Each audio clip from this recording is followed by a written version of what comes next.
আসসালামু আলাইকুম ওরহমতুল্লাহি ওবারাকাতুহু। শুভ সন্ধ্যা। আজ আমাদের সন্ধ্যায় নাস্তা খাইতেছি, ছোলা, চিপস, বিস্কিট, চাটা বসিয়ে আসছি। তো আমরা এখন সবাই মিলে সন্ধ্যার নাস্তাটা সেরে নিতেছি। আরাফাত, কেমন হয়েছে আজকে সন্ধ্যার নাস্তা? ভালো হয়েছে। মজা হয়েছে? এমনি হয়েছে? হ্যাঁ, আমার ছোট ছেলেটা অসুস্থ, হাঁটতে পারে না। ও সব কিছু শুয়ে শুয়ে খায়, আমাকে সব কিছু খাওয়াইয়া দেওয়া লাগে। এখন আমি এখানে সন্ধ্যার নাস্তাটা সেরে রান্না করতে আসছি। এখন রান্নাটা করে নেব। আমি চুলায় ইলিশ মাছ রান্না করব সবজি দিয়ে, তার জন্য সব কিছু দিয়ে মশলাটাকে কষিয়ে নিতেছি।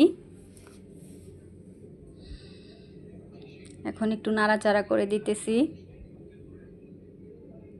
নাড়াচাড়া করে ভালো করে মশলাটাকে কষিয়ে নিব।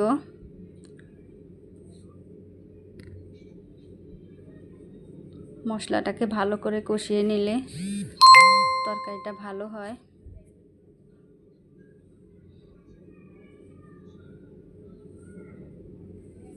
আমি মশলাটাকে ভাজা ভাজা করে নিব।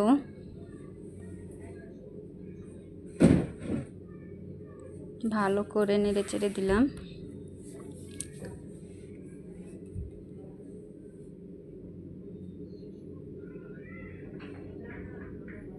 মশলার পানিটা শুকিয়ে গেছে। এখন আমি মাছগুলো দিয়ে দিতেছি। আমি শুধু রাত্রের জন্য রান্না করতেছি, এজন্য 4 পিস মাছ নিয়েছি। এখন মাছগুলোকে আমি ভালো করে নেড়ে চেড়ে দিতেছি।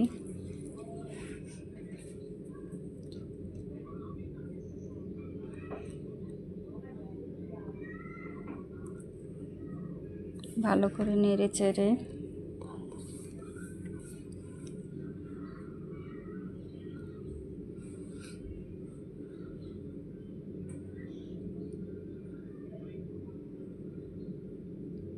আমার তরকারিটা হয়ে গেছে। এখন আমি বাটিতে ঢেলে নিলাম। পুরো ভিডিওটা আমি দেখাই নাই, কারণ ভিডিওগুলো অনেক বড় হয়ে যায়, এজন্য ফুল ভিডিওটা আমি আর দেখাইলাম না। রাতের খাবারগুলো আমি রেডি করে নিতেছি।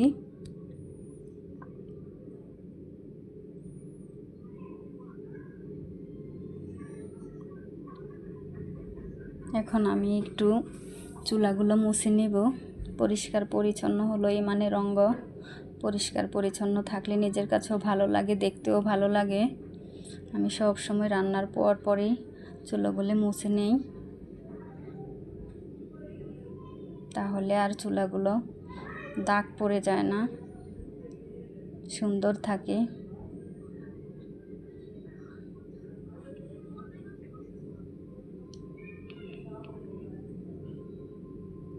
চুলোটাকে ভালো করে আমি মুছে নেব।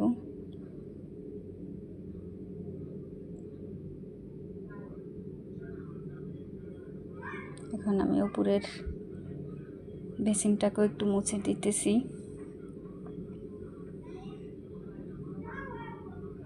ময়লা থাকলে তেলাপোকা, পোকামাকড় আসে, খাবারের ভিতরেও পড়তে পারে।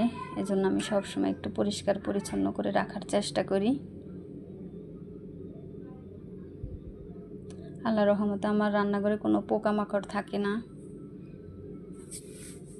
এই তো আমার রান্নাগুলো হয়ে গেল। আমার রান্নাঘরের সব কাজ কমপ্লিট।